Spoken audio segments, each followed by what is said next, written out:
background, what you're actively involved in, social activism, and talk about libraries and technology, where you see the future of libraries and technology. And after that, our audience will have some questions for you. Okay, sure thing. All right, great. So I'm from Toronto, Canada, and now I live in the United Kingdom.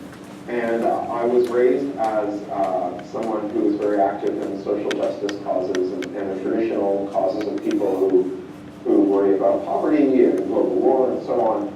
But in my 20s, I came to the conclusion that really the most pressing issue was not any of those. It was the underlying structural issue of how people organize, how people do stuff together.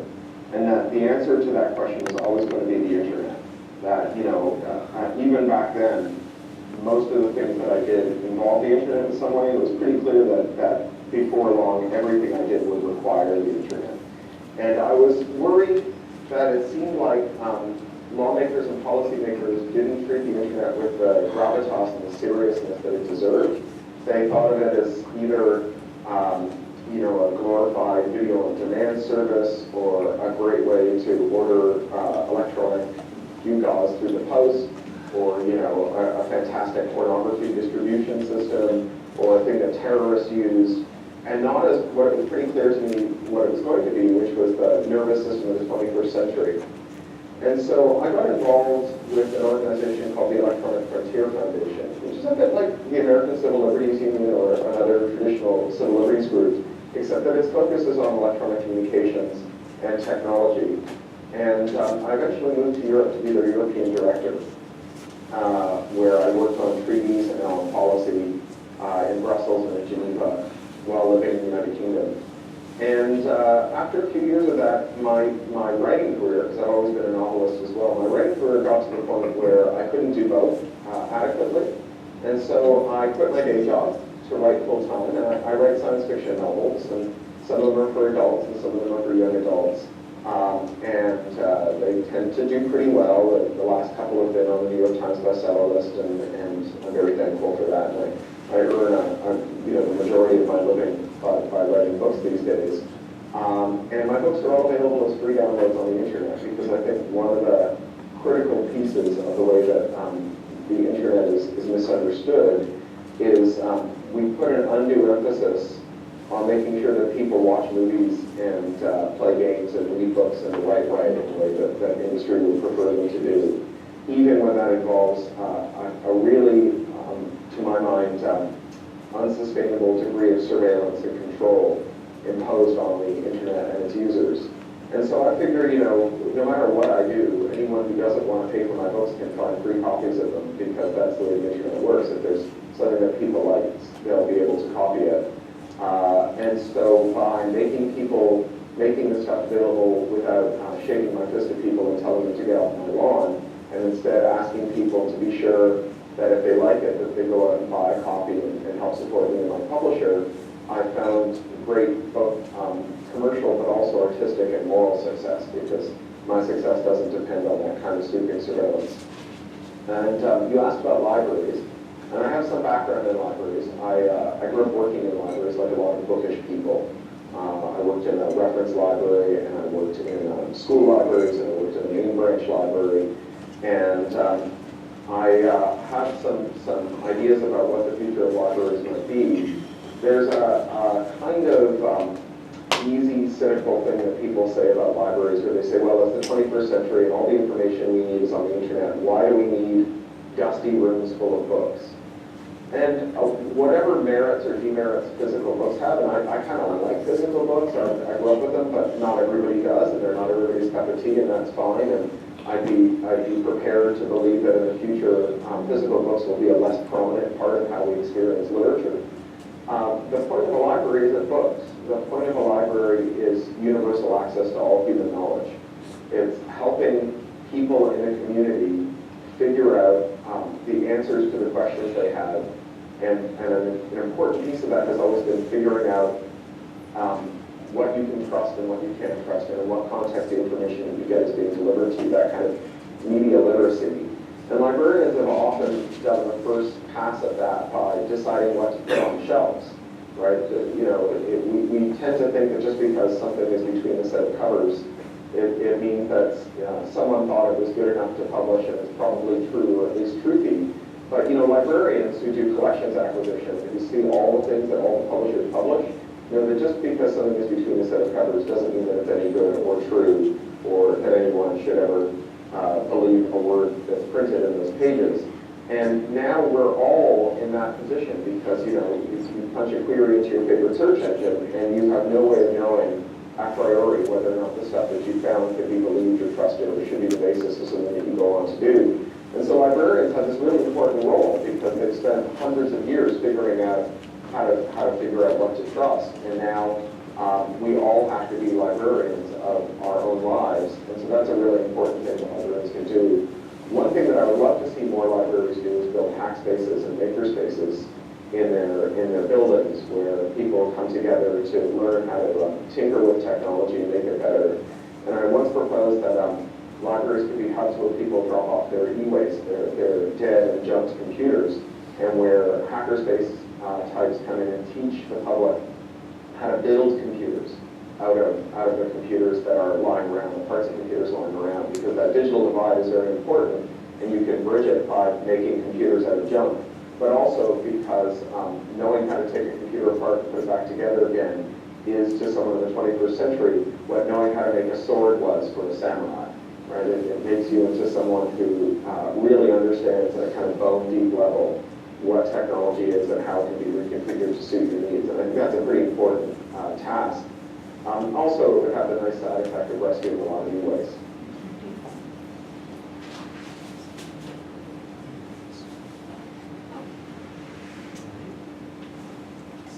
Cory, is that what you have to say? Yeah.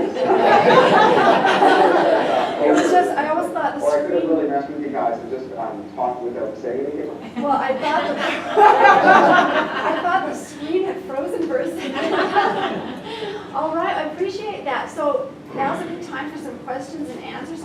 You'd like to ask Cory, you want to stand up and ask your question? Could you tell us what your academic background is? Did you go to college or? Yeah, what's my academic background? So it's pretty shaky, to tell you the truth. My parents are both teachers, and for them, education was really central to the way that they saw opportunity and agency. And so I really did give it what they call the old college try. But it took me 7 years to get into high school. I went to an alternative school, and I dropped out for a year and moved to Mexico and wrote and did all kinds of other stuff. And then I dropped out of 4 universities in 2 years without getting a degree. I went through a humanities program where they were doing interactive design, which was a very early interactive design program, and then through a creative writing program, and then through an artificial intelligence program, and then through an interdisciplinary program where my emphasis was on artificial life development and cellular automata theory. And it all just seemed, at the undergraduate level at least, to be kind of locked down and patronizing in a way that really chafed against me. And there were industry opportunities beckoning because it was a time when people who could program computers, just like now, were in really high demand. And so I found myself being stymied at the university and not being allowed to write the kind of software that I thought was really interesting, and at the same time being offered more money than I'd ever made to go and write that kind of software for industry. And so it wasn't a hard choice. These days, I'm involved academically. I have an honorary doctorate in computer science from Open University in the UK, and I'm a visiting professor of computer science there. I also teach a creative writing program at the graduate level at the University of California in San Diego, and was until recently a scholar in residence at the University of Waterloo, which is one of the universities I dropped out of. So. I think that I have a lot of respect for scholarship in the academy. I think that universities are not good vocational training. I think that there are excellent places to go and pursue scholarship, which is to say, to pursue a kind of critical theory of knowledge and to try and contribute to humanity's store of knowledge. But if you just want to get a job, starting it with a whole ton of debt, sort of sitting on your chest, really narrows your possibilities. And the best research we have, I think, points to the idea that if you were to take the money that you were thinking of spending on college and just stuck it in an index fund, that over your entire working life, whatever lower income you could expect to have from graduating from an undergraduate degree would be more than offset by the interest earned by the same money just sitting in your average low-load index fund. So I think that the story of college as the best path to career success is somewhat oversold. And I'm particularly suspicious today as tuitions keep going up and as the financial sector seems to have more and more of an interest in the way that college is conducted, so that student loans and bond issues have become at the center of widespread practice of financial growth for the investor class. I think it sets up a perverse incentive to do these capital-intensive projects that are kind of vanity projects that generate lots of interest for bondholders, and also to raise tuition with the knowledge that there will always be someone willing to offer people who are desperate for social mobility punishing loans that they'll have to pay for the rest of their lives. And so I'm all for going to post-secondary education if scholarship is your goal, but I think that if you want vocational training, that you should find vocational institutions to study in, and apprenticeship programs and shorter college programs in what we used to call vocational schools, if that's what you're after. Just a follow-up question. Would you consider yourself a self-learner, somebody who was highly motivated and wanted to learn on this own and found college very restricted? So it's a little hard for me to hear you from the back, but I think you're asking about whether or not self-directed study is something that I like. And I do think self-directed study has enormous advantages. It is sometimes hard to do self-directed study because without expert counsel, it's sometimes hard to know whether you're going down a rabbit hole and studying something that has been discredited for years. Autodidacts like me are famous for having weird holes in our knowledge that sometimes trips us up. But at the same time, self-directed study is so important because so much of how we learn is dictated by passion, and things that you're passionate about, you absorb much more thoroughly. And so that self-directed study, whatever loss there is to the well-roundedness of your study from self-directed study, I think is more than made up for by the gains from that passion. I like hybrid models where people can do self-directed study in a way that's combined with business education programs. I think Arizona State University actually does some very good work in that regard, as does Open University where I teach, and also some of the massively online courses and some of the alternatives to massively online courses. We just published an editorial on Boing Boing, a website I co-edit, by Mimi Ito, who's the world's really most preeminent scholar of how young people use networks, about alternatives to MOOCs that are especially targeted at marginal people and people of color and poorer people, especially being conducted through libraries. You can find that on the front page of Boing Boing right now. Mimi, I think, is someone that we should all have a lot of time for. I think she's very, very, very good. Thank you for your answer. Appreciate your time and knowledge. Thank you. You're welcome. Yeah. Since you like physical books, are you kind of mad that some of your books turn into ebooks? Am I mad that my books turn into ebooks? No, I think that ebooks are not the opposite of physical books. I think ebooks are the complement to physical books. I think that in general, when we think about technology, we make two really important mistakes. The first one is we think of technology as making clean sweeps. Like yesterday we have books and today we have ebooks. Yesterday we have horses and today we have cars. And actually the truth is that the future composts the past. There are actually more horses in America now than there were at the dawn of the automobile. They're just used in really different ways. There's more stage plays on now than there were at the dawn of television. And there's more printed books being published now than there were before ebooks came along, because one of the things people do with ebooks is turn them into printed books. And the other mistake that we make is we tend to assume that whether or not a technology will succeed is determined by how well it does the thing that the old technology did best. So will a car replace a horse? Well, no, because all of the things we love about horses aren't there in cars. Actually, the things that cars did that made them so much more useful than horses in so many contexts were all the things that horses were bad at, not the things that horses were good at.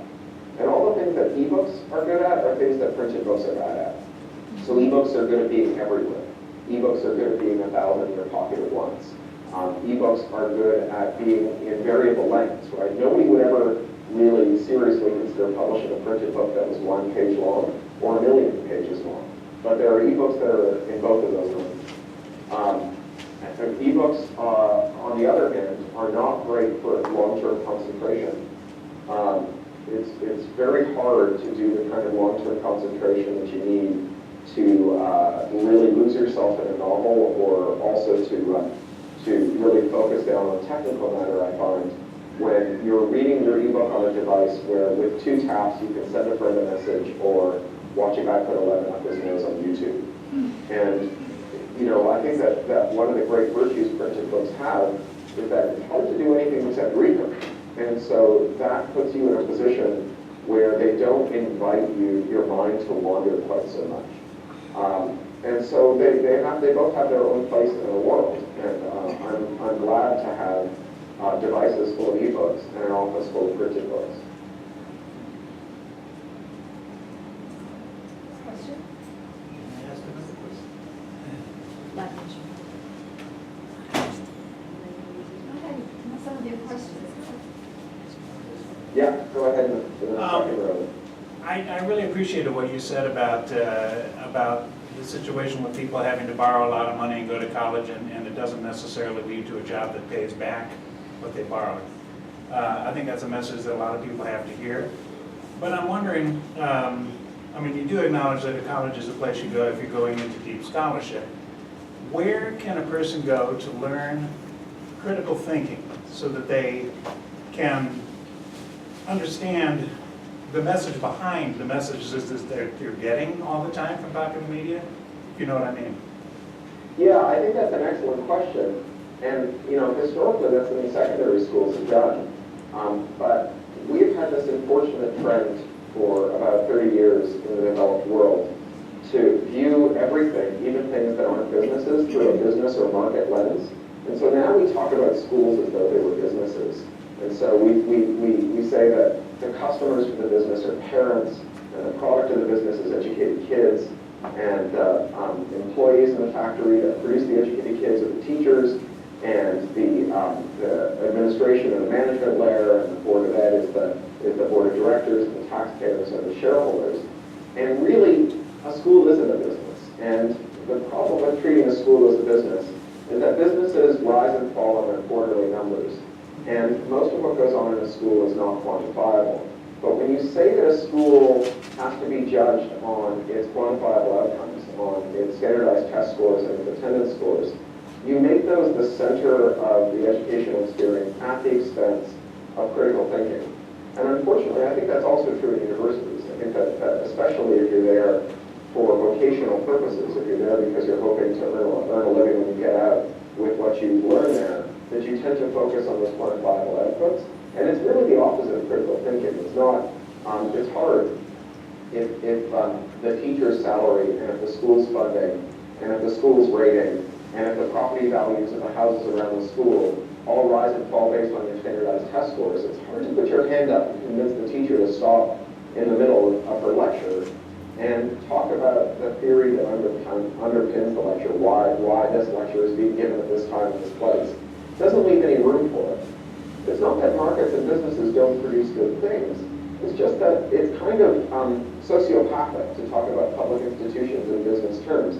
It's like talking about having children in market terms, where you say, well, we invest so much in our kids, and then we hope that they'll put so much into our old age.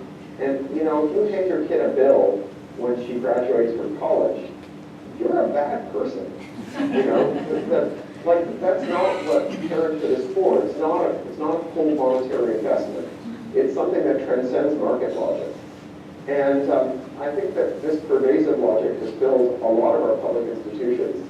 When I worked in libraries, we were pretty firm that what we had were patrons and not customers. When I worked in bookstores, we had customers who weren't patrons. And the way we related to them was different.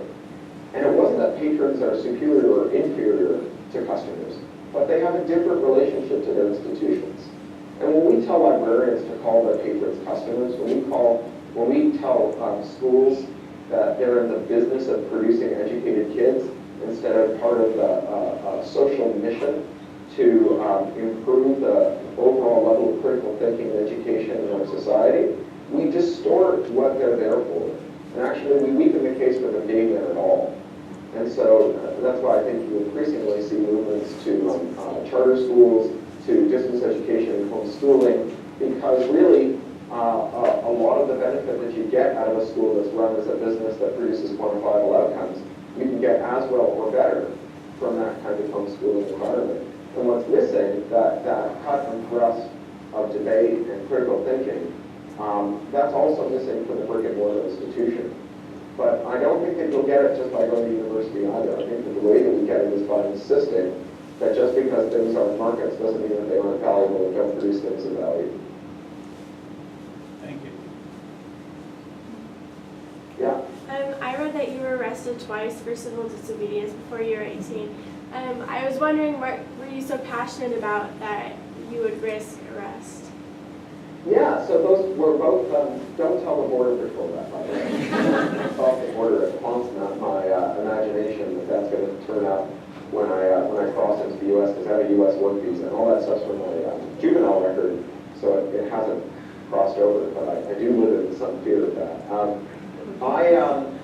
I was arrested first at a demonstration at a plant where they were manufacturing cruise missile guidance systems, and second at an arms bazaar in Ottawa called Armax, where generals from really brutal dictatorships, primarily in South and Central America, were coming to shop for deadly anti-personnel weapons to use on their own populations. And in both cases, my charges were dropped, and I was released without a criminal record, although there is an arrest record for both of those. And the tactic employed by the Canadian police in those days was to effect arrests that they knew wouldn't stand up to any kind of legal challenge. So you wouldn't be fed, and you wouldn't have kind of a lawyer call and all the other things that you need if they're going to actually make a charge stick.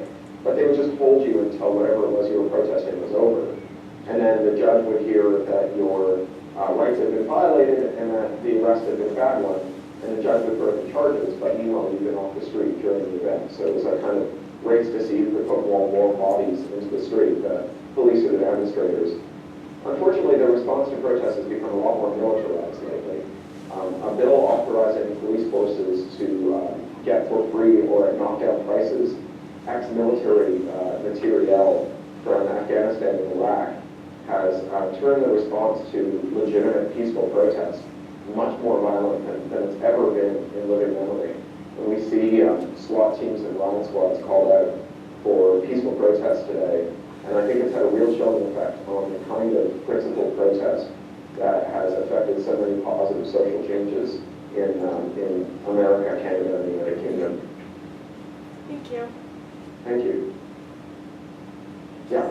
Okay, and little brother Marcus had a real problem with surveillance cameras in the classroom. Do you think surveillance is always a bad thing, such as in banks, convenience stores, and libraries, especially if they can provide evidence of crime?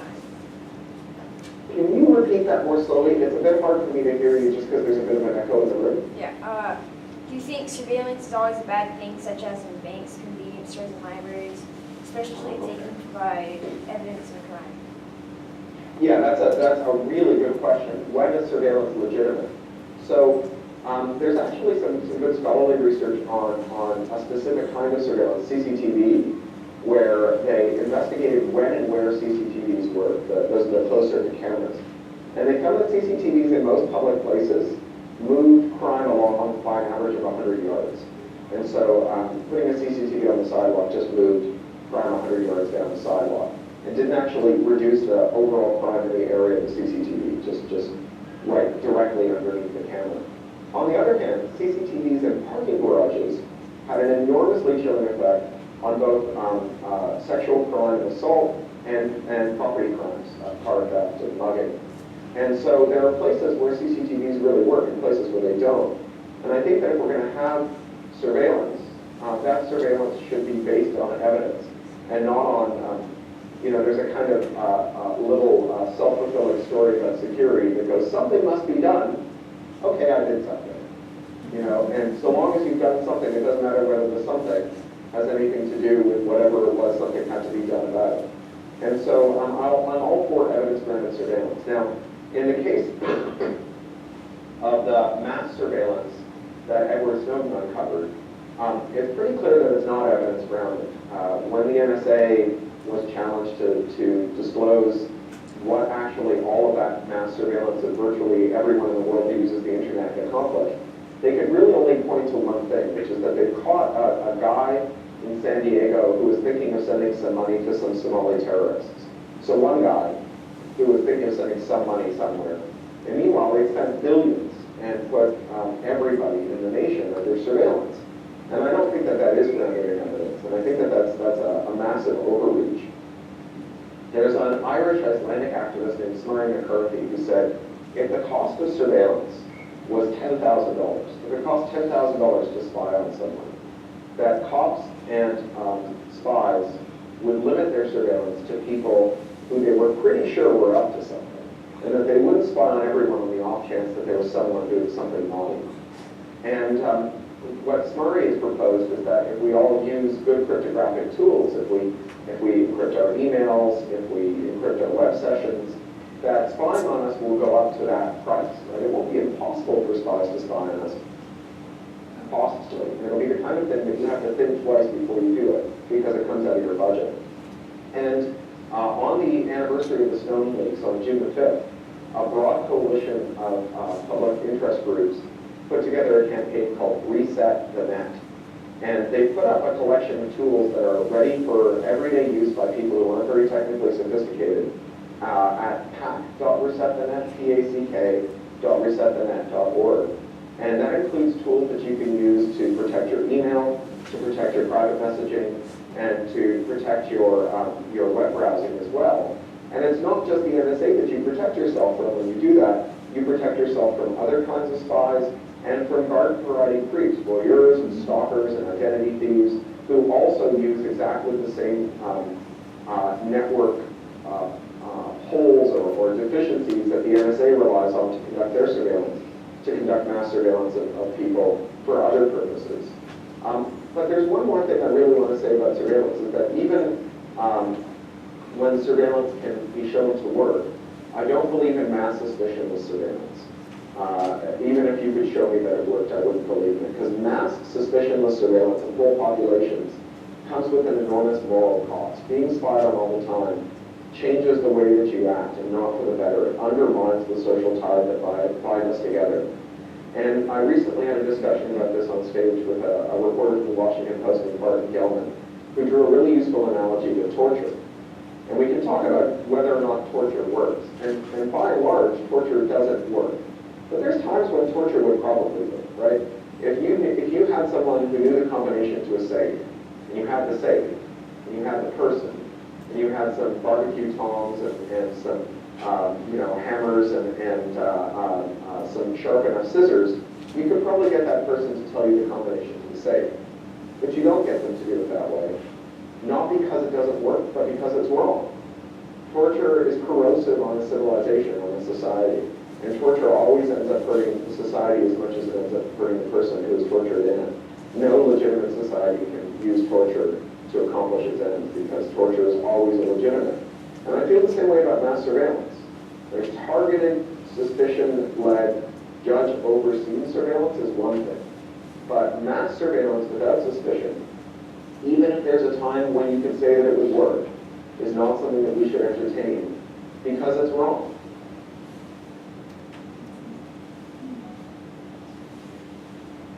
Yeah, in the back there. The U.S. is considering a two-tier internet system where you pay for priority access. How do you think that'll affect us in the future? So the question about network neutrality is a really important one, and it's something that I'm very worried about. And it's not just in the U.S., I think all over the world.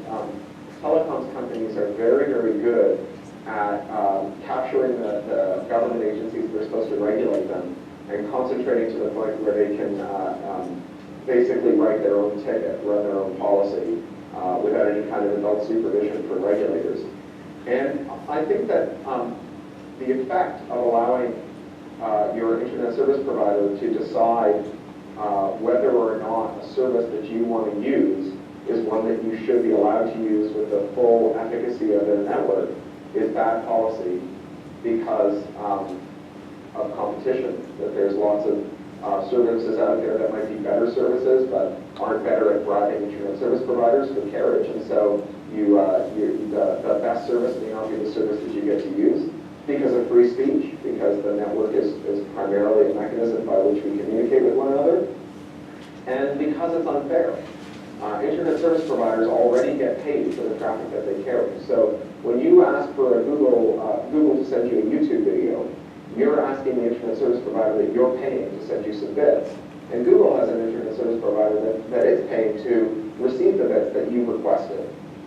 What your internet service provider is doing when it creates the fast lane is it's setting up a protection racket. It's saying even though you are paying for access to the internet and our customer is paying for access to the internet, we're going to use the fact that our customer can't get to you, whom they want to speak to, whom they want to receive bits from, without talking to us. We're going to use that fact to extort a bribe from you. And if you can't make the bribe, then maybe your competitor can. And the network carriers, they say, well, you know, we are creatures of the market, and it's our property, these networks. Why shouldn't we be allowed to run them as we want? But the reality is that network carriers are all creatures of enormous public subsidy. That no one's ever set up a phone company on a purely market basis. Because if you think about it, the cost of getting permission to run wires under every foot of city street, into every basement, along every pole, would bankrupt any phone company, any internet service provider in the world. They're only there because the state, the city, the national government gives them either cheap or free access to these rights of way. And they get them, and their competitors don't. Right? You can't, not everyone gets to dig up the road and put a wire in. Only one or two companies do. And if they want to run their networks on a purely free market basis, if they want to have total control over what goes in their networks, then let them do it on a free market basis. Let them raise the trillions of dollars in capital that it would cost to get permission to dig up every street in America and run their networks. And in the meantime, if they want to use our dirt for their wires and not pay full market fare for it, then they've got to run those networks in our interest. And so I think if the FCC had any guts at all, and if it wasn't being run by a cable company lobbyist, the FCC would turn around and say to the carriers, you have 60 days to get your policy in line with what the public wants. Because nobody woke up this morning and said, I wish that the services that I want to see were slower unless they paid a bribe to AT&T or Comcast. Or you can get your wires out of our dirt. And if you can't get them out of our dirt, then we'll buy them from you at the scrappage cost and find someone who does want to run this incredibly profitable business in the public interest using the public's resources and the public subsidy. And you can write to the FCC right now. The Electronic Frontier Foundation at EFF.org has a guide to writing to the FCC about this stuff. And they're soliciting comments from the public on whether or not this kind of internet fast lane shenanigans should be allowed. There's actually a real problem with talking about internet fast lanes because they're not proposing to build a new network on which the fast lane will run. They're proposing to take their existing network and slow down part of it and declare the remainder of the fast lane. And so if you want to communicate with someone who hasn't paid a bribe to use the non-slowed down part, you're going to be in that slow lane.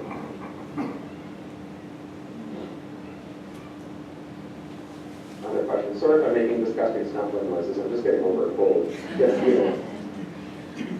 No, you. Yeah, Okay. No, you I have a not very well formed question, but I'm afraid I'll miss my opportunity if I don't just kind of throw it out there. Maybe you can find something to respond to. As a parent of two young children who are coming into this internet age and we have up to now pretty much shielded from all things internet, I'm wondering about copyright and the issues, the gray areas between streaming and downloading and buying, and I just don't really know how to navigate all of that. So anything you have to say about it would be appreciated. So like the early question about critical thinking. I think the problem with this is that it's largely insoluble, given the current regulatory landscape.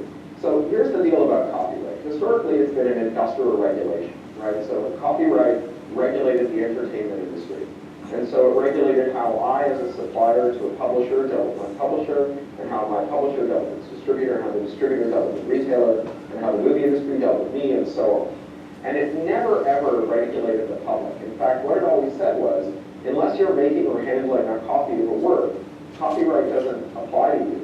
And since every copy of every book implied a printing press, and since every copy of every film implied a film lab, it was a pretty good bet that if you weren't making or handling a copy, you weren't inside the industry. And the rules for the industry were designed with the idea that you could hire specialized lawyers who were capable of understanding these very technical rules that had been developed to allow these big companies to negotiate really complicated deals with one another. So for example, you need rules that are clear enough and nuanced enough that Universal can use them to govern its interactions with Time Warner and with J.K. Rowling when they build the Harry Potter theme park at Universal Studios.